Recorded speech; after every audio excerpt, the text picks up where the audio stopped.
Honda spray machine.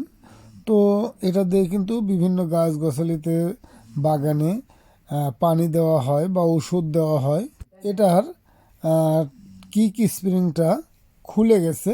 তো যেভাবে সহজেই সেটিং করবেন, তো সুন্দরভাবে সেটিং করা যায়। এটা কিন্তু খুব সহজেই সেটিং করা যায়, চাইলে আপনিও কিন্তু পারবেন। যদি এরকম স্প্রিং খুলে যায় তো দেখে কাজ করবেন যাতে ছুটে না যায়, এবং পজিশন অনুযায়ী আমরা এটাকে বসিয়ে দেব, যাতে যেদিকে আমরা দড়িটা টানবো সেদিকে যেন আমরা লক্ষ্য রাখি স্প্রিং লাগানোর পরে। এবং উপরের যে প্লেটটা, অর্থাৎ যেটা দিয়ে কিকে কাজ করে, এই দুই পিনটা কিন্তু কিক টান দেওয়ার সঙ্গে সঙ্গে খুলে যায় বা উপরের দিকে উঠে যায় যখন, তখন কিন্তু কিক হয়, অর্থাৎ প্রেশার হয়, এবং কিক দেওয়ার সাথে সাথে কিন্তু স্টার্ট হয়।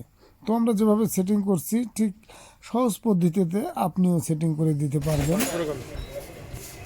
এটা হচ্ছে high voltage power sprayer machine. এটা বাগানে, আম বাগানে কিংবা ধানের ক্ষেতেও দেওয়া যায় আর কি। ওষুধ, মেডিসিন, যে ইনসেকটিসাইডসগুলো আছে ওগুলো স্প্রে করতে পারবেন। মেশিনটা দেখেন, এটা হচ্ছে হোন্ডা মেশিন, ব্র্যান্ড হচ্ছে হোন্ডা। আর হচ্ছে এটা হচ্ছে পাওয়ার বাটন, এটা দিয়ে এই ফোর্স কমানো যায়, বাড়ানো যায়। এটা পাওয়ার না, এটা কিল সুইচ অফ হ্যাঁ, করার জন্য। অফ করার জন্য। এটা আলোর মতো ধর।